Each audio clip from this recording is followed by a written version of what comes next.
biqalbi ala dini. Bacaan yang diajarkan oleh Nabi Muhammad SAW kepada Nabiullah Khidir. Nah ini sedikit sekalian saya muliakan. Jadi ada waktunya Nabi Muhammad SAW ketemu sama Nabiullah Khidir alaihissalam. Nabi Khidir ini kabarnya Nabi yang dulu pernah meminum ma'ul haya, pernah meminum air kehidupan, yang siapa yang meminum itu nggak akan mati sampai datangnya hari kiamat, sampai deket hari kiamat baru mati. Gitu. Yang meminum air itu di zamannya Nabi Allah Dawud alaihissalam. Wa qatala Dawudu Jaluta, gitu ya. Lagi Nabi Dawud nyari-nyari si Jalut buat dibunuh, gitu kan. Nabi Dawud yang berhasil membunuh dia. Jadi ada seorang nabi dulu yang merupakan seorang raja namanya Dzulqarnain. Oh ini ceritanya panjang ya. Jadi karena panjang saya nggak akan ceritain sekarang. Bisa sampai Isya. Kayak enak ya, saya mau sudah lulu, mau sudah nur, mau sudah ya. Kalau sampai Isya sudah ya.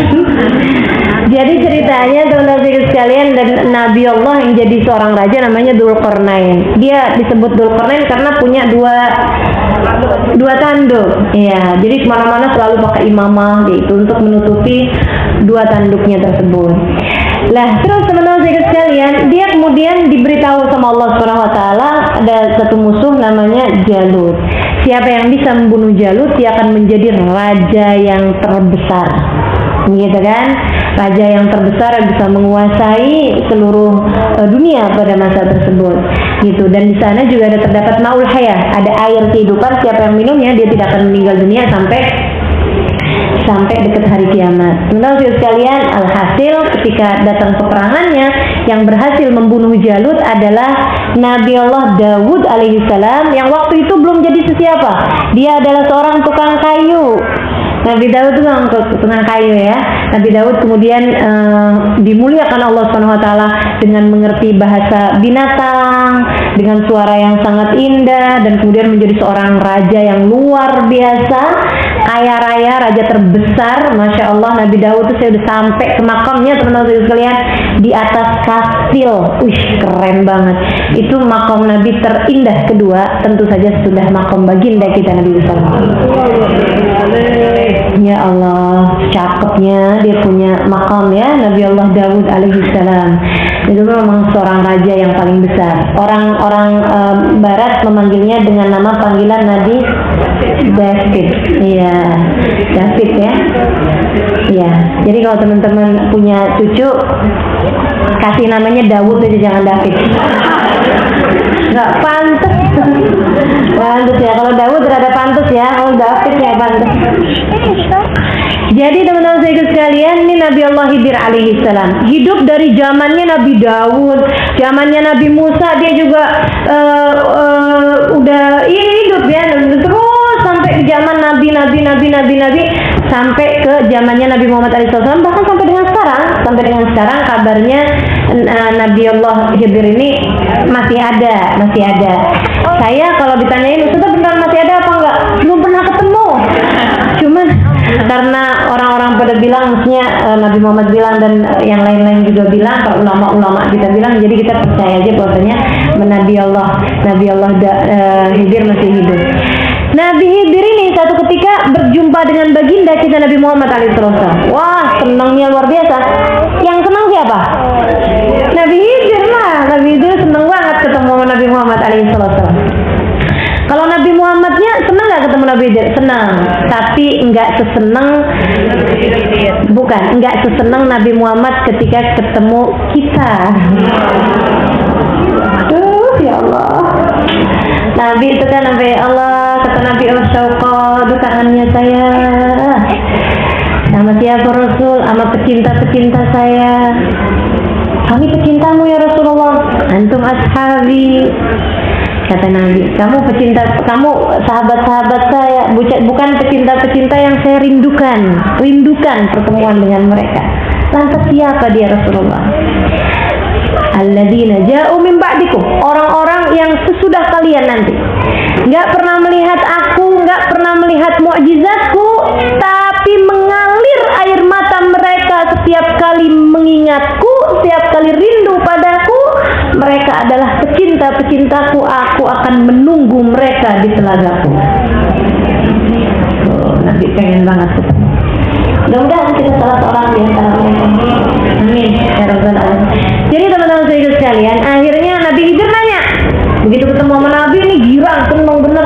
Bilang, ya Rasulullah, wahai Rasul, nih saya berjumpa denganmu, ini permintaan saya kepada Allah Subhanahu wa taala karena saya mau menanyakan satu pertanyaan.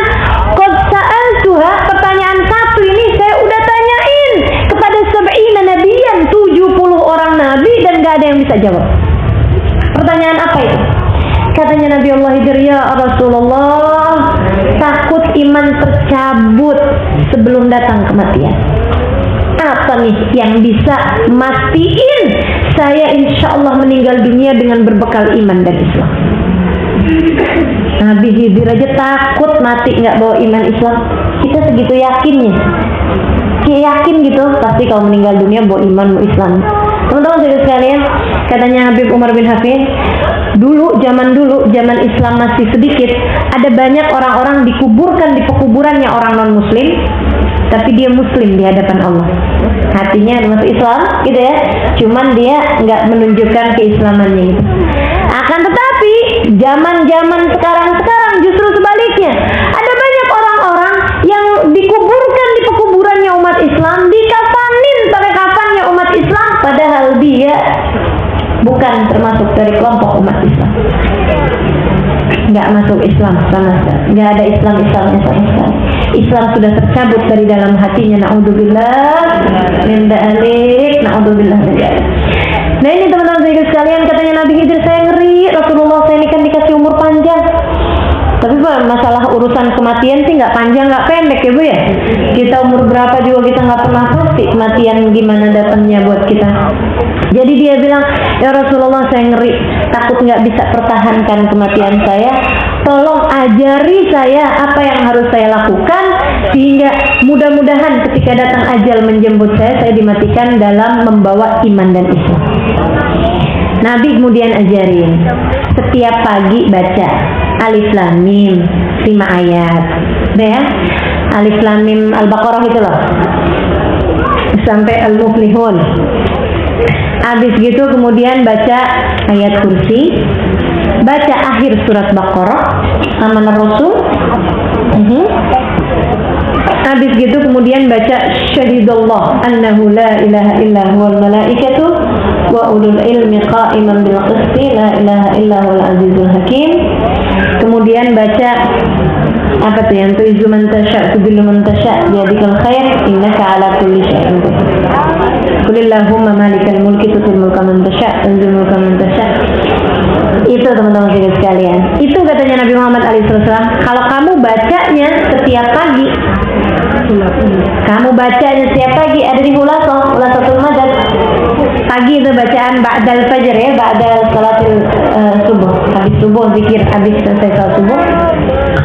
Bukan zikiran habis selesai sholat benar-benar, habis zikiran sholat udah selesai, nah zikiran sesudah sholat subuh, itu ada tuh bacaannya, semuanya lengkap. Katanya Nabi Muhammad, siapa yang membaca itu setiap harinya, maka ketika datang ajal menjemputnya, dia akan menjadi orang yang dijaminkan keimanannya. Terutama kalau dia sesudah baca Syahidallah annahu la ilaha illa huwal malaikatu ilmu qayyim bil qisti la azizul hakim, dia nitipin imannya kepada Allah. Gimana caranya nitipin iman kepada Allah? Dia bilang, wa ana asyhadu ala dzalik, wa ana asyhadu an la ilaha illallah wa asyhadu ala dzalik wa astaghfirullah hadhihi syahadah wa hiya li 'indallahi wadi'ah as'aluka ifdaha tawaffani 'alaiha. Gitu ya. Ya Allah, saya juga menyaksikan apa yang disaksikan oleh para malaikat. Apa yang disaksikan malaikat? Syahidallahu annahu la ilaha illa huwa wal malaikatu wa ulul ilmi. Allah menyaksikan tidak ada Tuhan kecuali Dia. Segenap malaikat juga menyaksikan yang sama. Demikian juga dengan orang yang berilmu. Ya Allah, saya nyaksiin juga yang disaksikan sama malaikat dan disaksikan sama orang yang berilmu. Wa usyhidullah ala dzalik. Aku jadikan Engkau ya Allah sebagai saksinya. Saksi bahwa aku bersaksi tidak ada Tuhan kecuali Engkau. Ya Allah, wa astaghfirullah ala dzalik. Ya Allah, aku titipin imanmu ini kepadamu ya Allah. Aku mohon tolong dijagain sampai aku bisa mati dengan berbekal iman tersebut. Kalau datang ajal menjemput kita, Allah bilang, wahai malaikat, pastikan dia tidak meninggal kecuali dengan berbekal iman, karena dia telah menitipkannya padaku sungguhnya aku adalah sebaik-baik yang dititipi. Gitu. Jadi jangan pernah lupa tuh, tiap pagi kita baca, tiap pagi kita baca. Teman-teman sekalian, pastikan kita meninggal dunia dengan berbekal iman. Terus apa lagi kematian yang terbaik? Kematian dalam keadaan mengerjakan taat. Meninggal dalam keadaan sholat, meninggal dalam keadaan zikir, meninggal dalam keadaan baca Quran, meninggal dalam keadaan hadir di majelis taklim. Tapi jangan sekarang-sekarang ya. Ya Allah, meninggalkan saya dalam keadaan hadir majelis taklim, ya Allah. Majelis yang sudah halimah, serem saya. Insya Allah ya. Kenapa gitu? Teman-teman sekalian, orang yang meninggal dunia dalam keadaan menuntut ilmu, sama Nabi dikasih jaminan. Apa jaminannya? Kebersamaan. Man mata wa huwa fi talabil ilm mata wa laysa baini wa bainahu illa darajatun nubuwah. Kata Nabi, siapa yang meninggal dunia sedangkan dia dalam keadaan menuntut ilmu, dia akan dibersamakan denganku, tidak ada jarak antaraku dengan dia kecuali kenabian. Ya Allah, senang. Barengin sama Nabi Muhammad alaihi wasallam. Nah ini teman-teman sekalian, asal niat belajarnya benar, niat belajarnya baik, kita dalam keadaan menuntut ilmu. Makanya saya kalau ditanyain pekerjaan, menuntut ilmu. Ya kan ya, karena ngajar kan nggak bisa juga kalau nggak sambil menuntut ilmu kan. Nah, teman-teman kan juga semuanya menuntut ilmu. Jadi kalau ditanya di KTP pekerjaan, pelajar, udah tua gitu bu, katanya.